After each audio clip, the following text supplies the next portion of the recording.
Nice. All right, we're back. How's everybody doing? Hope you are doing well. My name is Andrew Kuhn, on air live with Vetle all the way in Norway. We took a little hiatus. We're not calling this the rundown. We're going to call this the run up or the run back because it's been so long. Vetle, how are you doing? How was your summer? It's great to see you again. It was my summer has been full of work. I just got back from work. That's why I'm dressed in a shirt and everything, and my suit is hanging on here. I've been working all summer. I got like 2 days off for vacation, which I used to move to a new flat. So, but I love my job, so I've had an awesome summer. How about you? It's sunny over there in Texas. It is sunny. We're in August, so I think it's Yeah. only probably like 98 degrees every single day. Oh, But so no, cold. I know it's cold, right? No, but it's been great. Geoff and I, we got back recently from a research trip, went to New Mexico, Arizona, Kansas, and then back to Dallas. And obviously us doing research on the road is such an important part of our investment process. And we obviously had a lot of plans, or much more plans, I guess you could say, to do it more in 2020, especially, when we launched a fund. And of course, everything happened this year, which is, made us have to sort of put that on the sidelines. But since everything has been reopening again and we're trying to be, responsible humans, society, we're cautiously starting to plan other trips. I'm actually planning one. Geoff doesn't even know this, but I'm planning one for the end of August as we speak too. And, once a month would be great, but so we actually just got back from a trip. So other than that, just work and, pushing out content with Geoff Nice. and, kind of continue to hammer away at the process. So it's been a good summer. Been a good summer. Okay, I have a question for you. What was your number one takeaway from your research trip? If you could take away one key moment from your time with Geoff. My number one key moment, I guess this is how it is always when I am with him. How much he just takes or thinks about like the business as being an actual business as opposed to a stock. And that's one thing that, Buffett always says, value investing, either it catches you or whatever, or you just can never really understand it. Either you get it right away or you don't. I don't necessarily know if that's exactly true or if I agree with that. I think generally speaking, a lot of people know in investing, you're laying out capital today that you hope to grow in the future, right? Whether that is paying $1 today for $1.50 or, sort of the 40-cent dollars or the 60-cent dollars. I think everybody, generally speaking, pretty much understands that.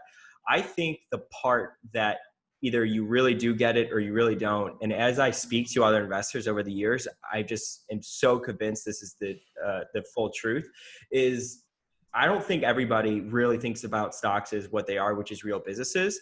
And I think that is sort of the thing where it either grabs you right away and you think about stocks like that, or you never will.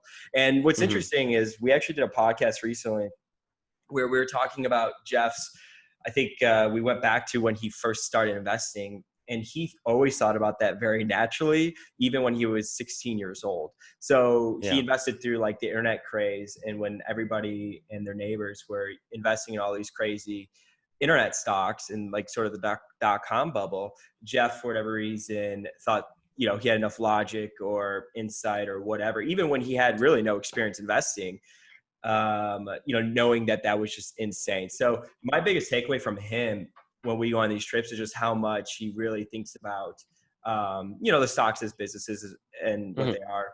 And of course, also he's so brilliant where he could just rattle off numbers and everything when we're, seeing all this stuff, like, oh, well, remember from the 10K says blah, blah, blah, blah, blah, this. And the funny thing is, I know a lot of times he's probably only read it like once or twice, he just remember, certain things a lot easier than a lot of other people. In that way, he's kind of like Mike Ross from Suits, if you've seen Suits. Oh yeah. That's good. That's good. That's a compliment, Geoff, if you're listening. That's a compliment. Yeah. So, just really, I guess, like I always say, separating the financials from like it being a real business, or just it separating like the fact that it's a stock from like you're analyzing a real business. So when we go on these trips, it's always good for me to, be there with him. And I've learned so much from our scuttlebutt trips, honestly. And just, how he thinks about things and stuff like that. So it's always incredibly productive for him. It's incredibly productive for us. It's incredibly productive for me. and, for the fund and our investors and the managed accounts. So it's always so great. I mean, whenever we go on trips, I'm just more convinced that we should be on the road as much as we possibly can. And it's funny because he wrote a recent write-up actually talking about like different styles. And we obviously talk a lot about reading 10Ks and stuff.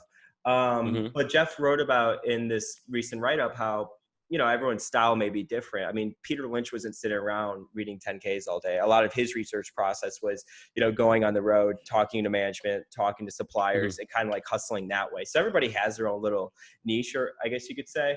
So it's cool. It's very productive. Yeah. And I'm excited for future trips. Honestly, it's always good stuff. Always a great takeaway. Yeah, a little long-winded, but we got there, right? We got there finally.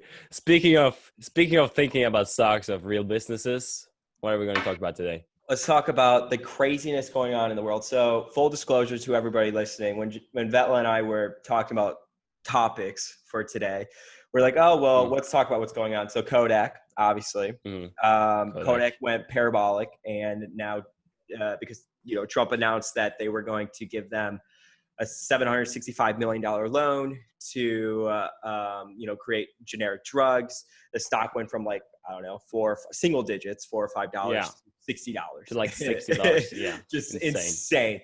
And now it's down 30% as I talk about this. Let's see I don't even know what the stock's at right now. Hold on, let's see. Right. It is at currently $10.67. Wow. So as Trump said that they're going to put that loan on hold until like insider trading allegations, everything are cleared. Which, I mean, come on, right? That's just crazy. I'm sure there was some weird stuff going on there. I mean, Kodak, a company that makes cameras. Yeah. Let's just talk about it. They were like, what happened there? Yeah. I don't even know how they got it, right? Trump called it like American, very right. And yeah, I guess in like the 80s or 90s. But here's the thing is that they tried shifting away. I was reading a book, $1 Billion Mistakes, or $1 Billion Lessons. See, I always talk about I'm terrible with titles. I'm looking at it right now, $1 Billion Lessons.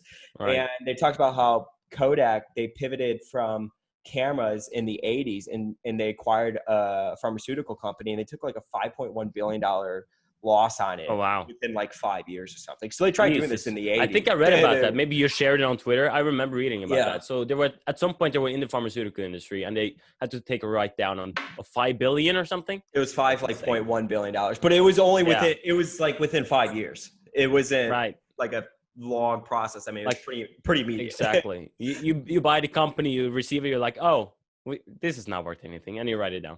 Yeah, I guess chemicals and film and chemicals and drugs and all the regulatory stuff is a little bit different than dealing with film and stuff. So yeah, it's just so bizarre. It's just so bizarre. It's like I've never heard about anything like it. I mean, you remember the Bitcoin craze, the crypto craze in 2017, and a lot of companies, like even that one Lemonade company, just one day decided to become a crypto company. It's like, okay, so I get it. These are some crooks who wants to, steal money from shareholders. So they turn into like a whole different company to catch the hype. And a lot of companies have been doing the same thing.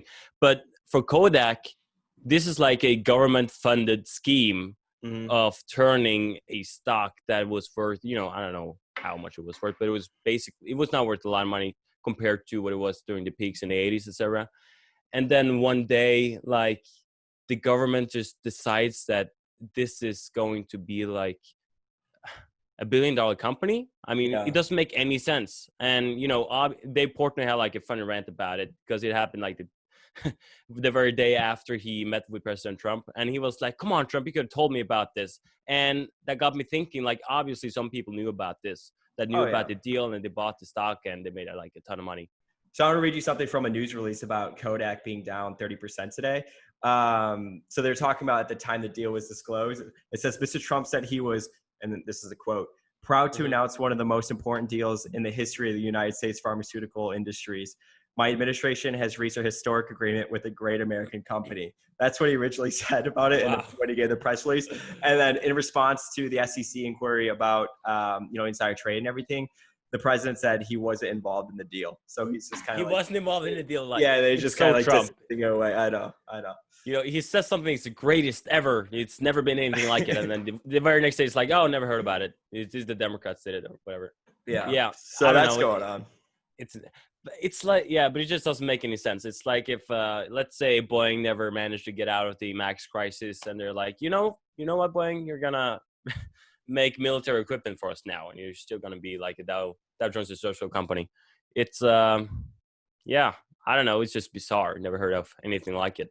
Yeah. So that's going on. This is, I mean, it's just like, we did a video, you and I, like at the beginning of the summer about stocks were going bankrupt, right? When they were going announcing bankruptcy, they're just like going up like crazy. I mean, this is very much like bubble territory going on in the market right now. When you have stuff like this happen and go from $4 to $60, and think how much people, I was reading the Wall Street Journal. There were some people that, of course, profited from this. And then there was some people that, unfortunately, on the other end of the spectrum, like this one guy invested like $30,000, which I guess was majority of his savings, or maybe it was $60,000, and then he lost money like that. So it's sad. And he said, one thing I learned was that trading is gambling, is what his takeaway was. And I was just, gosh, it's too bad. I hate to hear stories like this because, I mean, we would never touch this, right? And most, I mean, sophisticated investors or people that I guess do this for a living or follow, I mean, they just would never touch it with a 10-foot pole. So it sucks when you hear that of people that aren't involved in the business to, take a big loss on such a large amount of money. So we'll see what happens. It's probably go back down to $2. So all right, yeah, probably. I don't know, but I kind of wonder though if there was like some kind of baby boomer or something who had it in his retirement account because he heard that digital cameras were coming back in style. Then he wakes up one morning and Kodak stock is at $60. Dude, could you imagine? Could you imagine? Not unheard of. It could have happened. Yeah, I mean, could you imagine having just like, it doesn't matter the amount of money, any amount of money, and then you just wake up one day and it's at, your cost basis is like $2 or $3, and it's up to $60 or $40. I mean, me personally, I know I wouldn't even held to 60. I would be like, this company that makes disposable cameras, I'm out at 4 or 5 or 6. Right. But it's my first reaction would have been okay. My first reaction would have been like, okay, they did a reverse split. Yeah. Mm-hmm. That's actually, so my first stock I ever purchased, it was Citigroup, and I think I bought it at like $4 or $5 per share. And then I remember I was in a math class, I think this was in middle school or high school, and I pulled out my phone to look at Citigroup, and Citigroup was at like it was at $40 or $50. And I remember texting my dad and be like, is it this easy? Did I just make a ton of money? And that's how I learned what a reverse split was. So that's kind of that was my first introduction into finance. So that's funny. But I mean, now I guess I think my second stock purchase ever was like, it was a recommendation from my uncle. He said, look, he just said like, okay, so there's this company called REC. You should buy it. It has a solid future. And then I went ahead and I just, searched up REC in my brokerage account, and I bought the wrong REC. Nice. Put the wrong stock. Yeah. So, and he had a good laugh about it, and I didn't make any money on it, but it was like a boring stock. But now you're hooked. Now I'm hooked. Exactly. Mm-hmm. That's so funny.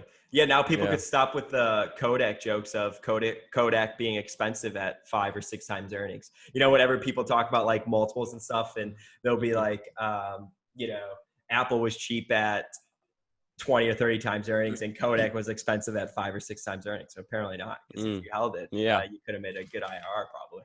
Exactly. All right, gold is going crazy as well, up 34% year to date. As I say this, it's at $2,035 per ounce. Any thoughts on gold? I kind of like gold. I like gold a lot. Did you know that I'm a gold bug? I'm a big gold bug. So you must like Peter Schiff and Quote the Raven. I enjoy, I follow them both on Twitter. I kind of like them, but it's like, I like QTR. He's different. Yeah, I like QTR. He's great. Yeah, I love that guy. Entertainment. Yeah, but it's more for entertainment purposes. And I wouldn't follow his tips because he's a perma bear. Everything he says is going to be like all gloom and doom and the end of the world, and we're all going to die, and the Federal Reserve should, it's just it gets old. It gets old. And I mean, they've been wrong for, at least Peter Schiff was talking about what he's talking about today, like 10 years ago, like after the financial crisis. And he can still say that he's not wrong because he said that what he's talking about hasn't happened yet. The Fed is just, fueling the bubble even more. And he can say that into infinity, I guess, until we all die from some nuclear war. And then I say, no, I was right. It just didn't happen yet. Yeah. But anyway, back to gold. It's I think it's the best performing asset class, of the large asset classes year to date. That alone is insane. But it has also beaten Warren Buffett and Berkshire Hathaway since 2000. And I think that's, staggering. That's an insane statistic. And it's beaten most European indexes over the past 20 years, just from buying like a golden rock. And that's it. And it's not even a business. And people are bidding it up because of, the Fed continued to printing money. People worried about, the dollar. So yeah, I mean, it would make sense that it's good that I guess it finally happened. I've been seeing guys like QTR and Peter Schiff, to be tweeting about gold for a very long time. So I guess it's good for them that it's finally getting bid up. But I mean, it makes sense, right? I mean, I would be kind of concerned as well if if we traded, I guess if we had like more of a macro opinion or whatever. The trade makes sense to me. Yeah, exactly. And I think it's probably the best hedge you can have for a portfolio because, you don't get much from treasuries and, it's an asset that performs well in bad times and apparently in good times too. And I had a thought the other day and it's like, I don't know if you follow the gold price a lot. I follow it like every now and then. I just have a look at it. So you know how when equities go down, gold goes up, right? Usually. Sure. But these days, when equities go up, gold goes even more up. And when equities are flat, gold also goes up. Gold just goes up. Yeah. It used to be stocks go up. Now gold goes up. That's all they do. Stocks only go up and gold only goes up too. Tell Portnoy to get involved in gold. There you go. Yeah. Yeah. TikTok. So do you use TikTok? I don't use TikTok. I have a lot of friends who use it. I've never downloaded TikTok in my life, and I'm very proud of that fact. Did you use Vine? Did you use Vine? I used Vine. I actually used Vine, and I made some Vines, and I loved Vine. Thought it was way better than this TikTok thing.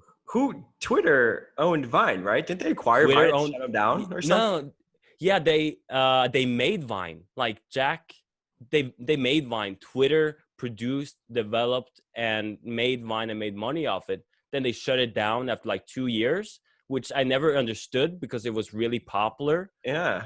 So, and now they're in talks of buying TikTok, which is the exact copy of Vine, just more addictive, apparently. Yeah. So, I mean, I know so many people that are so obsessed with TikTok. I've used it because I was curious to see what it, what it is like when it was getting really popular. I mean, I really only heard about it, I think probably within the last year. And there's some like cool stuff on there. I did like Vine years ago. But yeah, I mean, so reportedly TikTok is worth tens of billions and Twitter is potentially looking to buy them. Microsoft, Trump is going to shut down use of TikTok in the United States if somebody else doesn't acquire them by September. Yeah. Okay. So, it's obviously a little bit over a month away. So Microsoft and Instagram, they launched like a competitor. I think I haven't heard much about it, so I don't know what the deal is, but I heard that they launched something. I saw somebody say that they were complaining about Mark Zuckerberg being a copycat. And then I thought about a funny quote to that saying, good artists copy, great artists steal. But then I thought about the fact that we manage capital, so that's probably not a funny joke to put out there on the internet. But that's what I thought about, So Mark Zuckerberg, Instagram, they announced their own version of TikTok. I have no idea. I haven't seen it. I have Instagram. I know you have Instagram too. I haven't even I don't really go on it that much. But I haven't even seen it. I really don't. Yeah. Yeah, you're pretty active though. Get out of here. Don't out me like that. We'll see what happens, right? Microsoft getting into social media potentially. Oh yeah, that's right. I'm actually curious about how they would, solve that, like working TikTok into their enterprise, because they bought Skype. That was a disaster, I think, because they kind of ran that thing into the ground. They had a like 30-1 lead over Zoom, and now Zoom, we're talking over Zoom now. Yeah. And you even sent me a link on Skype so that we can talk on Zoom. Yeah, that's How funny. ridiculous is that? That's Oh my so gosh, funny. that's a great clip. That's That is so true. I haven't even thought about that before. Yeah. You're really sending me links on Skype to join you on your Zoom call. That is so Funny. true. Yeah, that's weird, Yeah. isn't it? If That's anything, very that weird. just shows like how good Zoom is compared to Yeah. Skype, you know, especially for Exactly. recording and just talking or doing whatever, you know. Yeah. Ridiculous. Anyways, and they also bought LinkedIn a couple of years ago, and now apparently they're trying to have their go at TikTok. So I don't really have an opinion on what social media would, I guess it would make more sense if, maybe if Twitter owned it, if they could integrate that somehow into the Twitter universe. There may be some like synergy, like some user synergies there. But yeah, I don't know. They messed up Vine, so why can't they mess up TikTok as well? Yeah, Right? exactly. That's gonna be fun to follow. And then the last one, is it Nikola, the EV company? Yeah, I think Everyone it's tweets about I think it's Nikola. Nikola. As in Nikola Tesla or Nikola. I don't know. I have no idea. Anyways, you wanted to talk about it. So they reported earnings the other day. Actually, your investigative journalism was great. You saw that he was, where was he? At like the Maldives or somewhere overseas, the Virgin Islands. He was at for his earnings call. Yeah, there's some girl on Twitter. She posted like she had, I don't know how she found it, but she was on Instagram and she apparently looked for where Trevor Milton was, the founder of Nikola, and apparently he was like on some plane, like some jet in the, where was it, in the Caribbean or something? Something like that, yeah. Yeah, something like that. On the very same day that he wasn't supposed to be on earnings call, but on the same day that the company had their first earnings call ever. And you would think that if you are the sole owner or the number one owner and the founder of a company that's just IPO'd, you want to be there for the earnings call, but apparently not. He spent his days in, on the beach. So good for him, I guess. So I can't take too much credit for that. I retweeted it and added a funny comment or something. But they just reported earnings, and analysts were expecting, they don't even have a factory, And so analysts were expecting like $0 in revenues and, negative whatever in profits. But they actually they had sales of $36,000.